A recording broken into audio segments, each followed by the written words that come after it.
The wind tore across the frozen expanse like shards of glass, whipping snow into jagged swirls that blinded the eyes and bit at the skin. Officer Ryan Callahan's breath came in ragged clouds as he trudged through the waist-deep drifts. Diesel, his K-9 partner, alert at his side. Something had gone down here. Something that didn't belong in the quiet, snowbound wilderness of Frostvale. When the jagged silhouette of metal emerged from the white, Ryan froze. A fighter jet, its fuselage twisted and half-buried, glinted in the dim winter sun. What lay inside, or what had survived, would change everything he thought he knew about his town.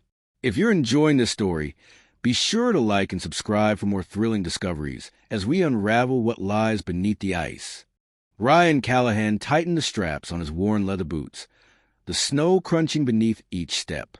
Diesel, his German shepherd, paused, ears pricked and tail rigid, scanning the horizon where the treeline met the clouded sky. Frostvale was usually quiet, a town so small that everyone knew your name and your business. But today, silence was different, heavier. There was an almost unnatural stillness, as if the forest itself was holding its breath. The call had come just before dawn. A hiker, panicked and stumbling over his words, reported a crash in the northern ridge. Ryan had been skeptical. Jets didn't just fall from the sky here. But now, staring at the distant outline of twisted metal protruding from a snowdrift, he felt a cold knot tighten in his stomach. Diesel whined softly, nudging Ryan's hand with his cold nose. "I know, boy," Ryan murmured. He glanced at the jet, the sun glinting off shards of glass and metal. It was almost beautiful in its devastation, a frozen sculpture of destruction. And yet, there was something deeply wrong. The fuselage was scorched, but the markings were unfamiliar, foreign. As they approached, Ryan's radio crackled. Unit 42, report. The dispatcher's voice came through, clipped and professional. "Copy. I'm at the scene," Ryan replied, careful to keep his voice steady. "It's the fighter jet. Northern Ridge, partially buried in snow. No visible survivors yet. Proceeding with caution." Diesel's paws sank slightly in the drift as they climbed closer.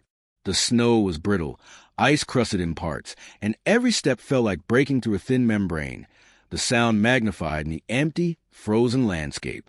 Ryan's breath came in quick puffs, his eyes scanning for debris, tracks, anything that would indicate how long the crash had been there. He stopped at the edge of the wreckage. The metal had been torn apart with explosive force.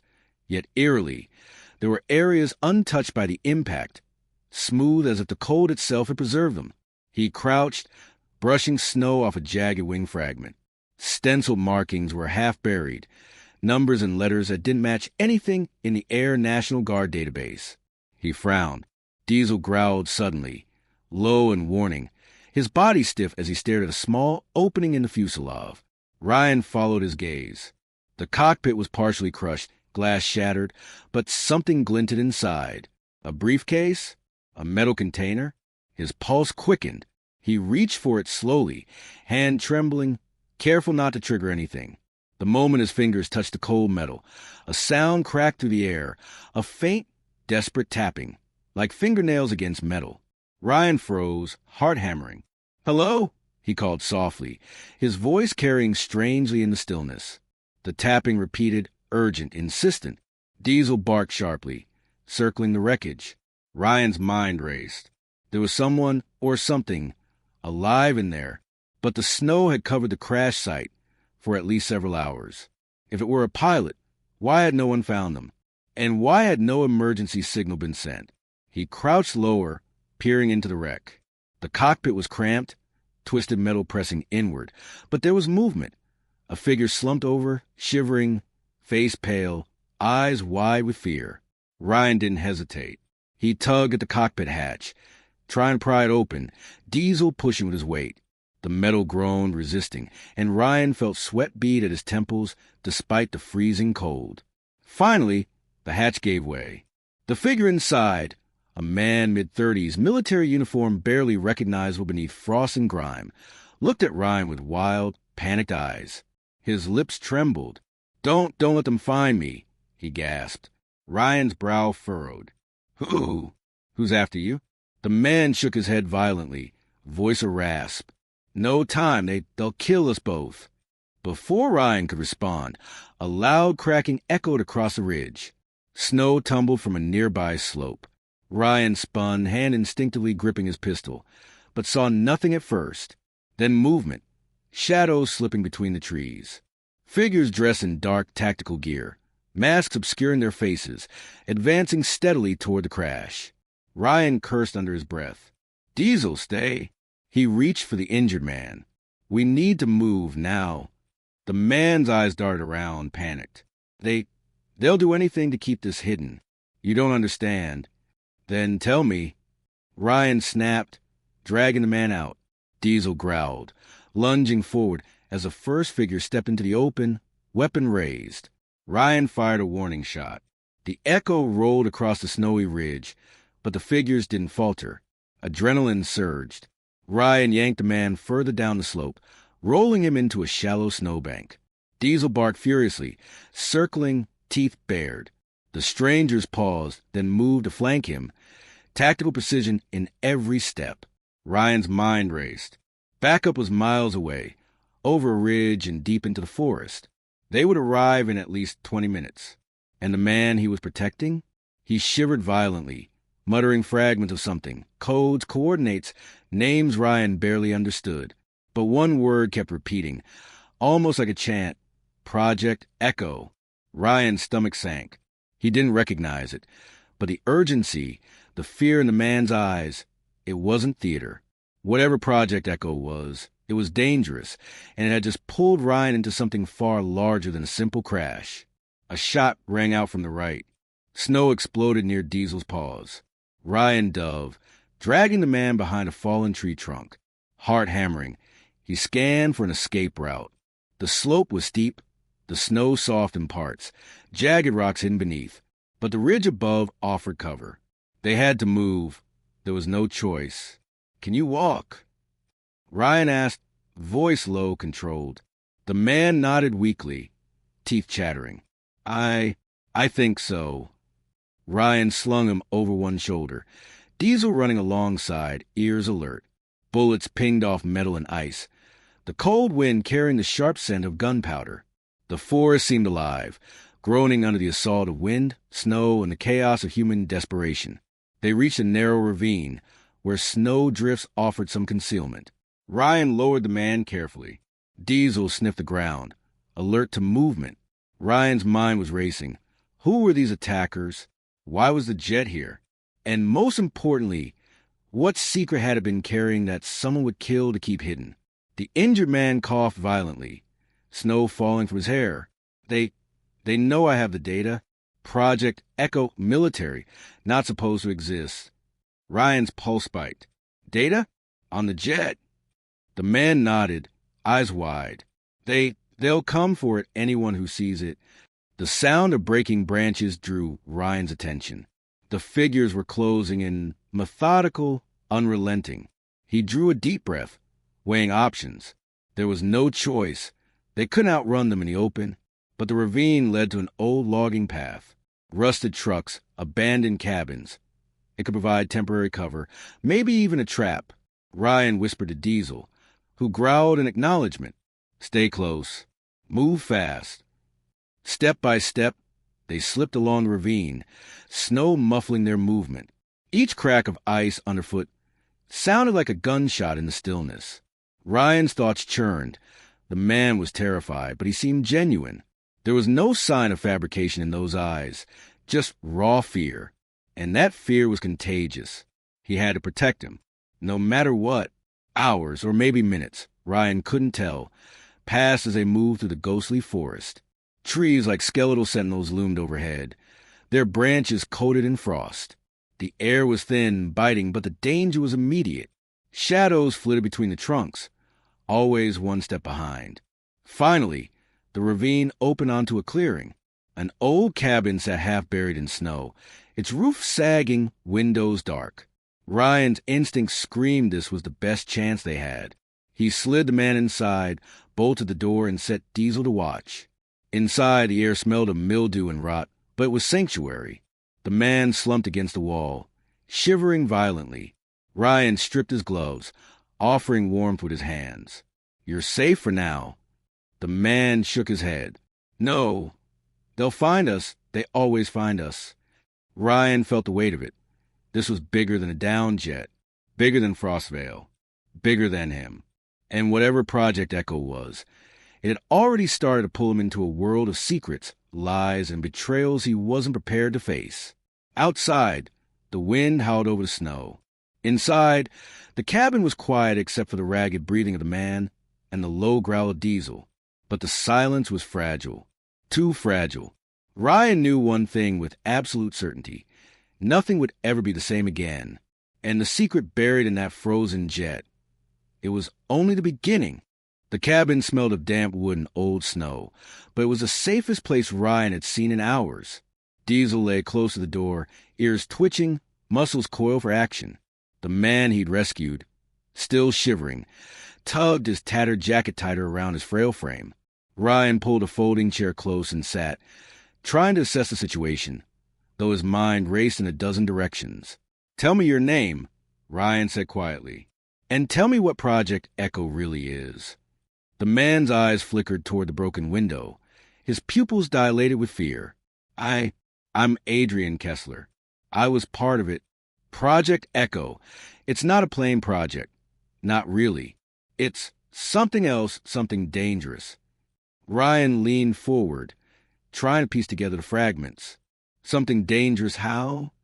Adrian swallowed hard, voice trembling. The jet, it wasn't supposed to crash. It carries data, plans, blueprints, files that could destabilize nations if they fall into the wrong hands. I was a courier, but I saw things, horrible things. They're not just after the data. They're after me, because I know too much. Ryan's jaw tightened.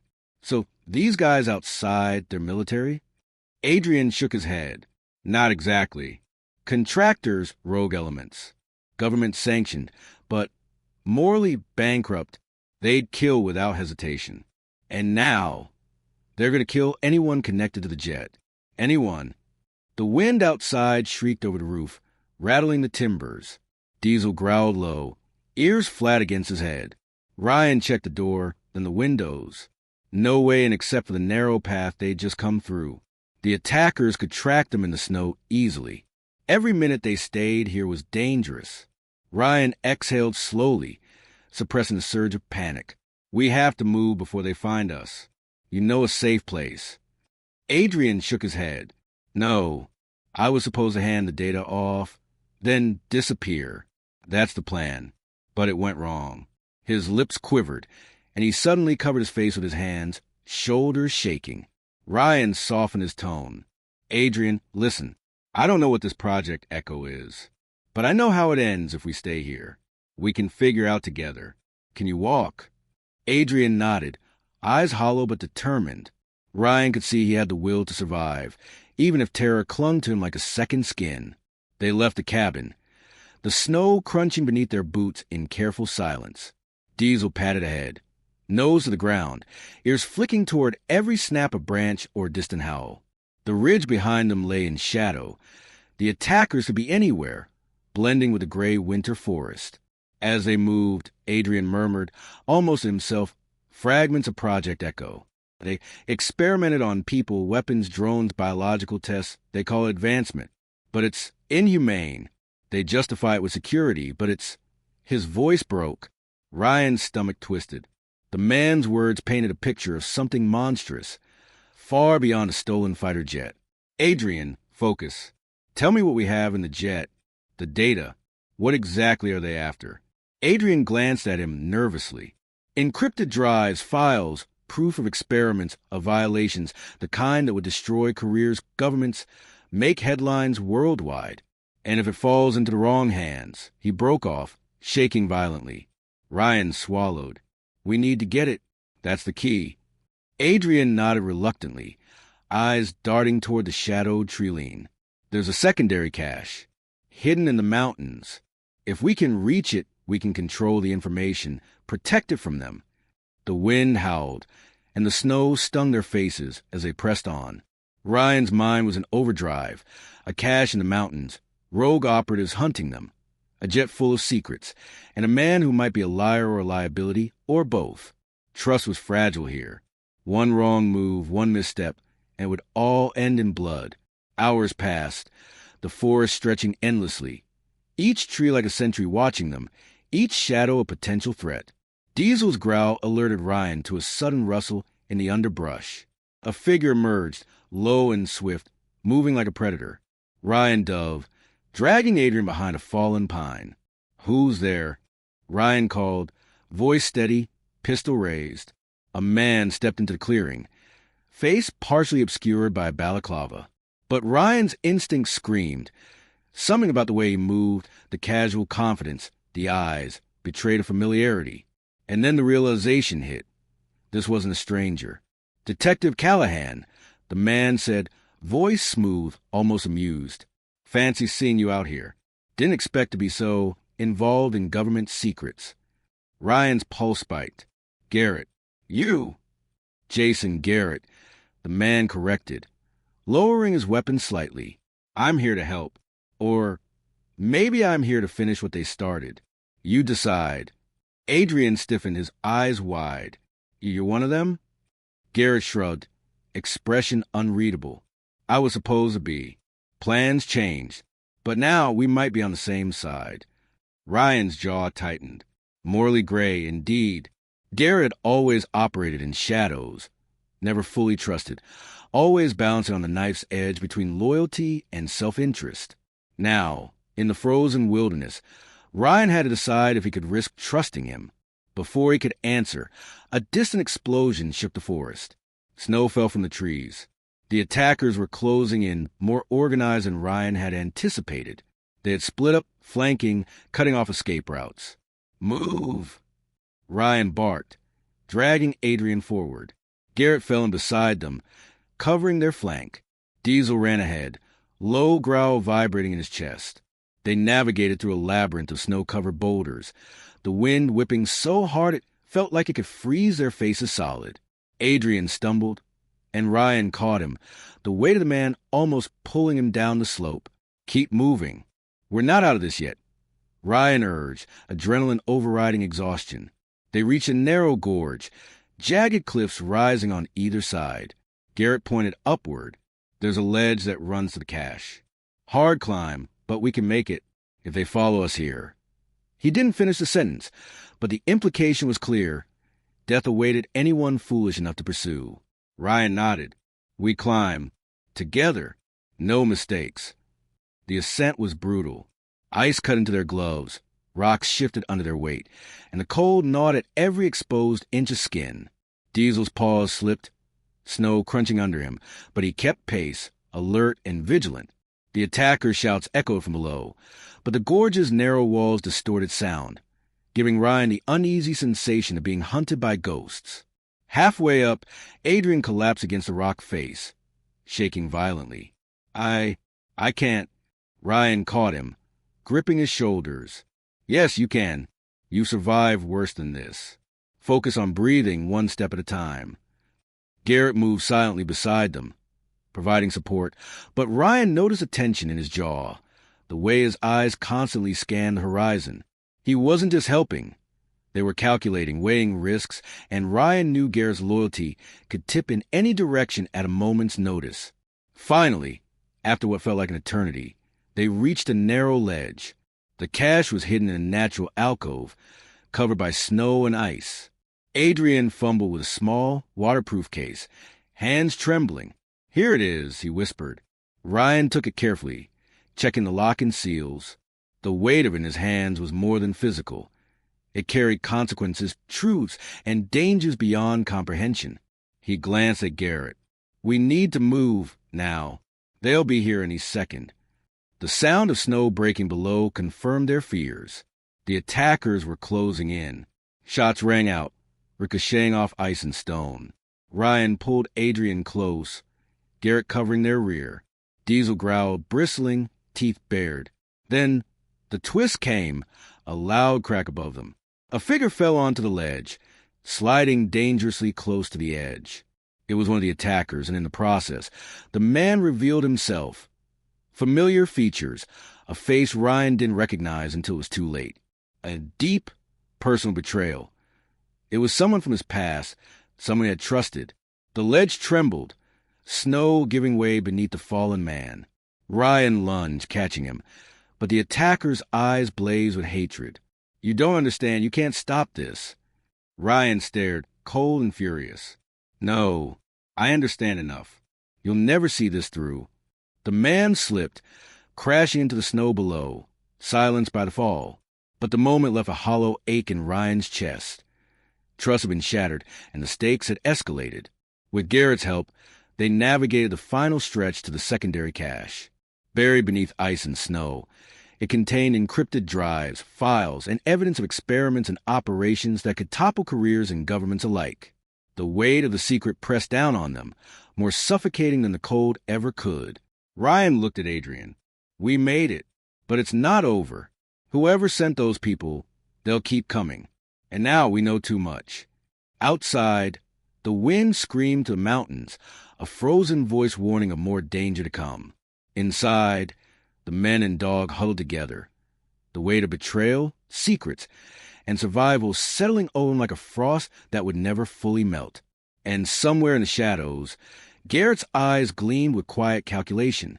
The moral line was blurred. Loyalty was fragile. And Project Echo was far from finished. The wind had shifted overnight, carrying a bitter edge through the mountains.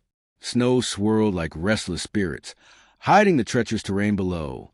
Ryan crouched behind a jagged outcrop, Diesel's low growl vibrating through the frozen air.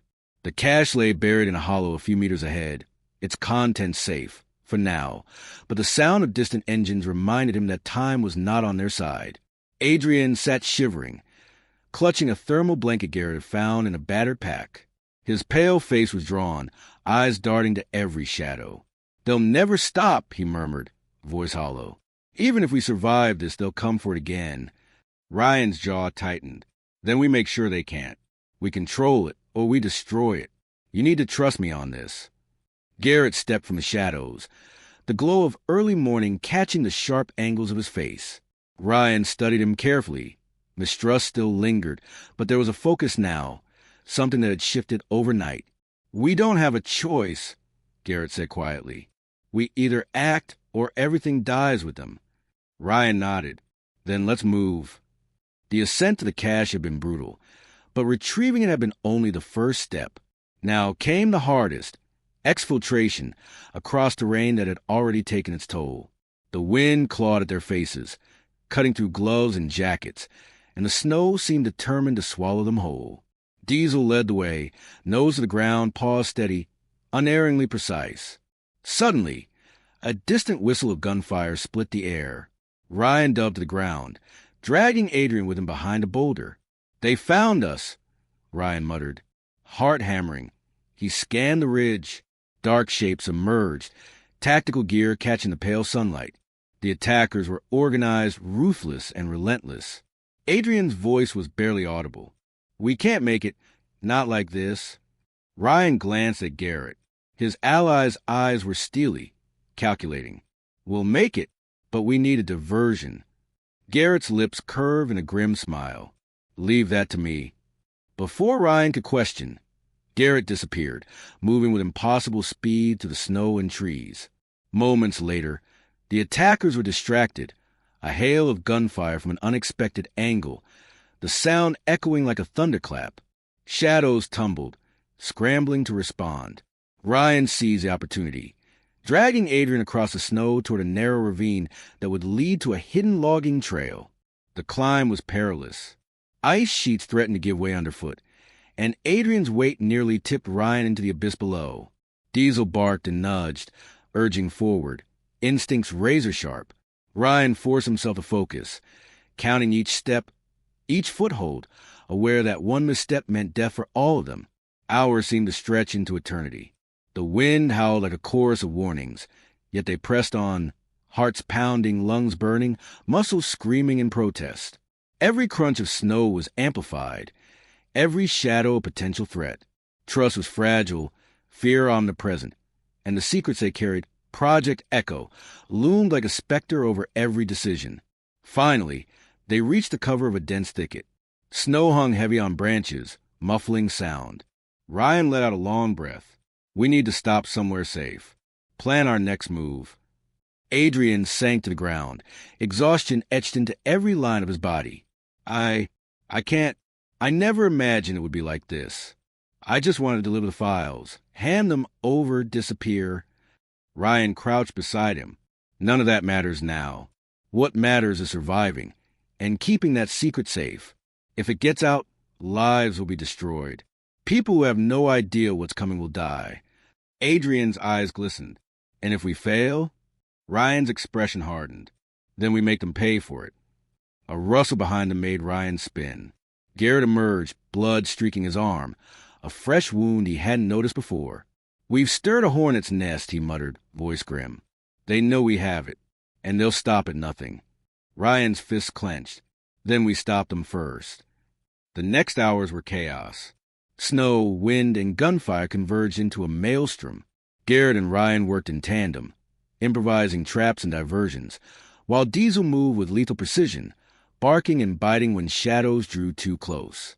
Adrian watched, wide-eyed and terrified, the weight of knowledge pressing like ice against his chest. But betrayal emerged where least expected. Garrett, already morally ambiguous, revealed his true intent in a split second of confrontation. As Ryan loaded a shotgun, Garrett leveled his pistol at Adrian. I'm not leaving empty-handed, he said. His voice was calm but deadly. The files, they're mine now. You two can die here in the snow or step aside. Ryan's eyes narrowed. Garrett, I trusted you. Trust. Garrett laughed bitterly. Trust is a luxury. Survival is the only truth here. Adrenaline surged. Diesel lunged, knocking Garrett's arm, the shot firing harmlessly into the snow. Ryan tackled him, wrestling in the frozen mud, heart hammering. Every second stretched, the snow turning red with both struggle and desperation. Adrian, shivering, grabbed a metal rod and swung with all his strength, hitting Garrett's side. The man staggered, snarling. In the chaos, Ryan managed to disarm him, pressing the barrel of his pistol against Garrett's chest. This ends now, Ryan said, voice cold, unwavering. Garrett's eyes flickered, a flash of human fear, then resigned calculation. Do what you must, but remember, I warned you. Secrets this powerful don't stay buried. Someone always pays. Ryan didn't respond. He tied Garrett with heavy cord, ensuring he couldn't pursue them. Diesel growled, nostrils flaring, sensing the threat neutralized for now. Night fell, and the snow turned black and silver under the pale moonlight.